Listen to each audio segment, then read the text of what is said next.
ওয়ালাইকুম আসসালাম। কেমন আছো তাহিরা? এই তো স্যার ভালো। আচ্ছা, তোমাকে যে হোমওয়ার্ক গুলো দিছিলাম ঠিক মতো করছো তো? হ্যাঁ স্যার, আমি সবগুলোই করছি। আপনার বিশ্বাস না হলে দেখেন। আচ্ছা, দাও কলম দাও।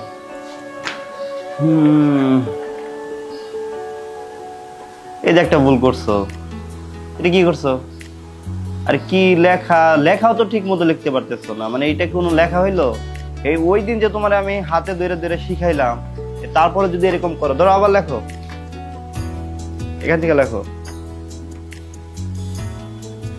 আহা, ওইভাবে না, আমি দেখাচ্ছি। এই যে এরকম করো, হ্যাঁ ধরো, হ্যাঁ লেখো।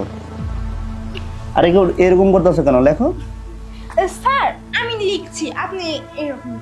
আরে তুমি তো পারতেছো না, এর জন্য তো আমি তোমার শিখাইতেছি, তাই না? এর আগে তো কয়েকবার শিখাই।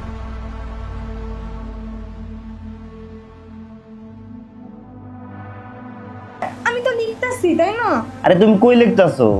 ঠিক মতো লেখো। এর আগে তো দিছিলাম লিখতে, লিখছো উল্টা পাল্টা করে সব রেখেছো। স্যার আপনি স্যারের, আমি লিখতেছি। আচ্ছা ঠিক আছে, লেখো। আচ্ছা তাহিরা, তোমার আম্মু কি বাসায় আছে? না স্যার, আম্মু তো সেই সকালবেলা বাজারে গেছে। আচ্ছা, তোমাদের বাসায় কি আর কেউ আছে? না স্যার, শুধু আপনি আর আমি।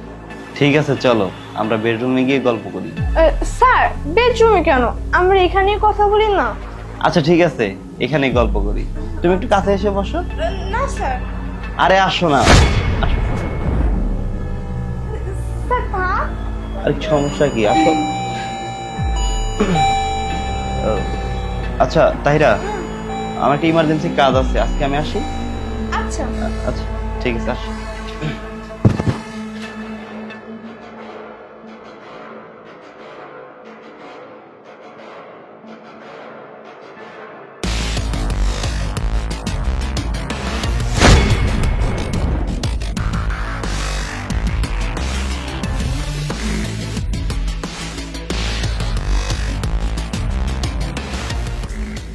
ওরে বাবা, বাজারে যাওয়াই যায় না, একবারে আগুন বাজারে।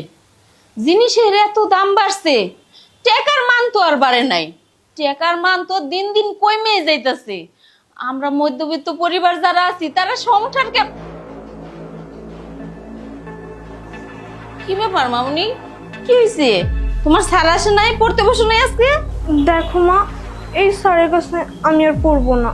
দেখো, এত মিথ্যা কথা বললো না। তোমার সম্বন্ধে কিন্তু আমি ভালোভাবেই জানি। তুমি লেখাপড়া করতে চাও না, তাই বলে অন্য একটা লোকের দোষ দিবে, এটা কিন্তু ঠিক না। দেখো মা, তোমাকে এর আগেও আমি বলছি, তুমি বিশ্বাস করোনি। এই কারণে এবার আমি প্রমাণ আনছি, এই দেখো।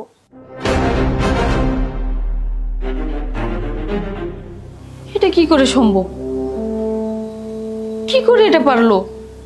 ও আমার গ্রামের ছেলে। আমি তো ওকে খুব ভালো জানতাম, খুব ভদ্র জানতাম। ও এইভাবে গোপনে এই কাজগুলা করে বেড়ায়, অথচ আমি জানতাম না। দেখ, এটা না তুই ভাবিস না, আমি দেখতাছি।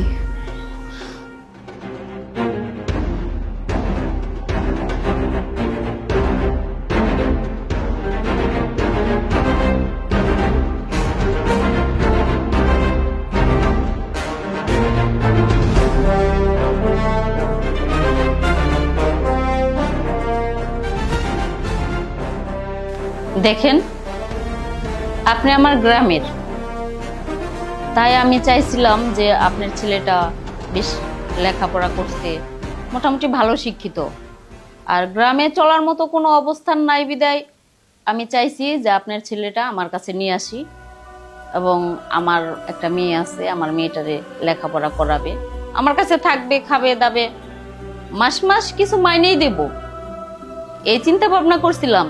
তো আপনার ছেলে যে কাজটা করছে, এটা কি মানুষের কাজ বলেন আপনি? আপনাদের তো কপাল ভালো, এখন পর্যন্ত আমি আপনার ছেলেকে পুলিশে দেইনি। আসলে ভাবি, আমার ছেলে যে এত বড় ঘটনা ঘটাবো আমি ভাবতেও পারি না। আসলে কোন মুখ নিয়ে যে আপনার সামনে কথা বলবো আমি ভাষা খুঁজে পাইতেছি। শুনেন, আমার মেয়েকে আপনার ছেলের কাছে আর পড়াবো না। আপনি এই মুহূর্তে আপনার ছেলেকে নিয়ে আমার বাসা থেকে বের হয়ে যাবেন। আর এখনো সময় আছে, আপনার ছেলেকে বুঝান যে সমস্ত কাজকর্ম করে বেড়াইতেছে, অন্য কোথাও যদি গেলে এসব কাজও করে বেড়ায়। আমি তো কিছুই বলি নেই, অনেক বড় বিপদে পড়ে যাবেন আপনারা। এখনো যে বসে আছেন, দাঁড়ান, আপনার ছেলেকে ভালোভাবে মাথায় ঢুকিয়ে দিয়েন, ভবিষ্যতে আমার মেয়ের সাথে যেন কোনো রকম যোগাযোগ করার চেষ্টা না করে।